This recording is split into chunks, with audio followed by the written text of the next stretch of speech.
This video shows how some puzzles are not just solved, they are decoded. Yeah, we unraveled one such puzzle of craft host junction healing. Now step with us into a different challenge.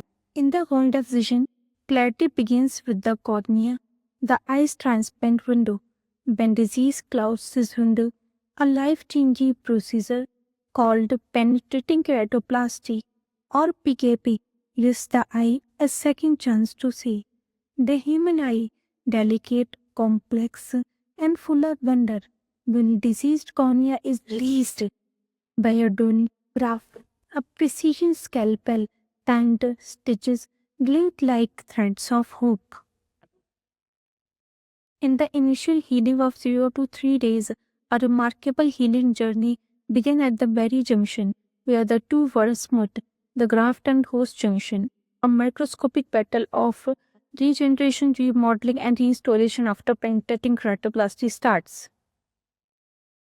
MNP is released from tear-filling inflammatory cells and epithelium starts breaking down anidesmosomes, detaching the basal cells from their basement membrane. They also dissolve desmosomal bonds between superficial wing and basal cells, promoting sloughing of damaged epithelium. In response, the host basal cells from the limbus migrate over the donor graft. They move in an amoeboid manner, extending lanopodia to guide their path. As this happens, donor epithelium cells begin to shed off naturally. Beneath the surface, the keratocyte, some undergo apoptosis, that others become activated, transforming into fibroblast. At the posterior surface, the testament membrane often curves inward due to elastic recoil, a typical early finding. Meanwhile, the endothelium cell loss creates temporary gap. In 3 to 7 days, graft host junction enters progressive healing.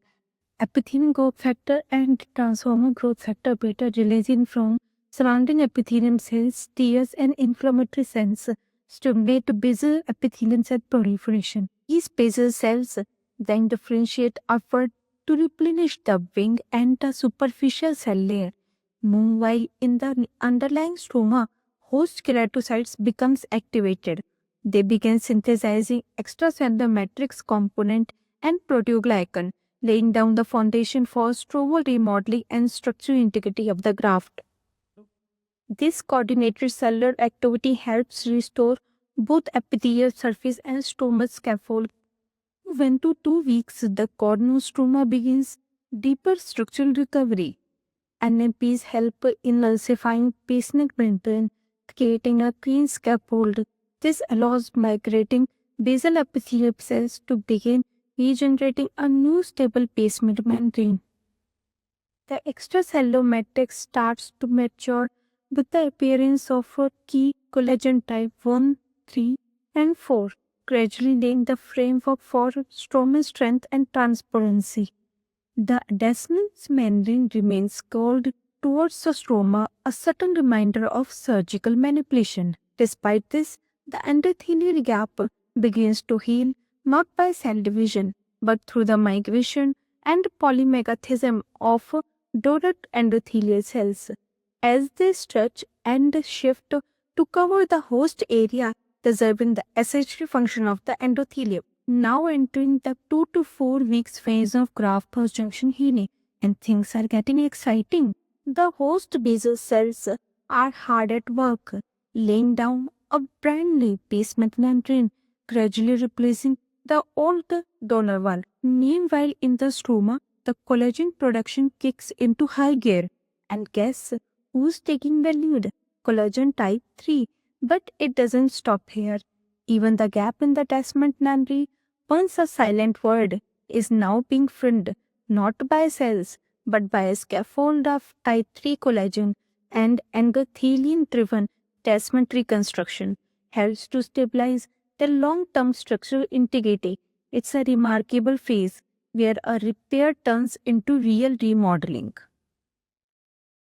The final phase of graft host junction healing, the maturation phase spanning 1 to 3 months, the cornea begins to regain its structural harmony. The epithelium is now completely replaced by host-driven epithelium.